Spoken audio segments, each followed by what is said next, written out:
গুরুর্ব্রহ্মা গুরুর্বিষ্ণু গুরুর্দেব মহেশ্বর গুরুরেব পরম ব্রহ্ম তস্मै শ্রী গুরবে নমঃ। প্রিয় ভাই বোন বন্ধু গুরুজন সকলকে ভালোবাসা এবং শ্রদ্ধা জানাই। আজকে আমরা শুনব বোধিশুদ্ধানন্দের মন চলো নিজ নিকেতনে নামক গ্রন্থ থেকে। আমরা সকলেই কত ভাগ্যবান সে কথা ভাবো তো। আমাদের আগে যে কত মহাপুরুষ এই পূর্ণতা লাভ করেছেন তারা কিন্তু হারিয়ে যাননি অসীমের মধ্যে। নিরাকার ব্রহ্মস্বরূপ হয়েও করুণায় বিগলিত সেই মহাপুরুষেরা যে কোনো সময় কায়া গ্রহণ করে বা সূক্ষ্মভাবে অযাচিত কৃপা করে চলেছেন। আমাদের দৈনন্দিন ছোট ছোট সব ঘটনার মধ্যে দিয়েই কিন্তু তাঁরা আমাদের ফিরিয়ে নিয়ে যাচ্ছেন সেই নিজ নিকেতনে। আমরা বুঝি কিন্তু আবার ভুলে যাই। তাঁর কৃপা আস্বাদন করে সাময়িক উচ্ছ্বসিত হয়েও ধরতে পারি না।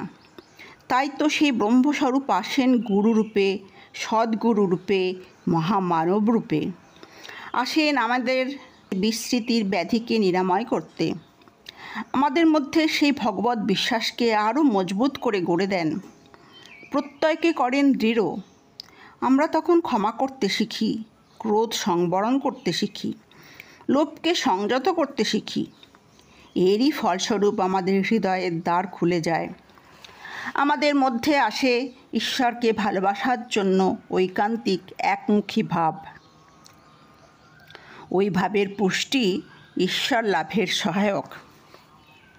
ভগবত ভক্তির আলোকে আমাদের জীবনে যাঁরাই আসেন বা এসেছেন তাদের দোষ ত্রুটিকে বড় করে না দেখে তাদের গুণগুলোকে বড় করে দেখতে শিখি।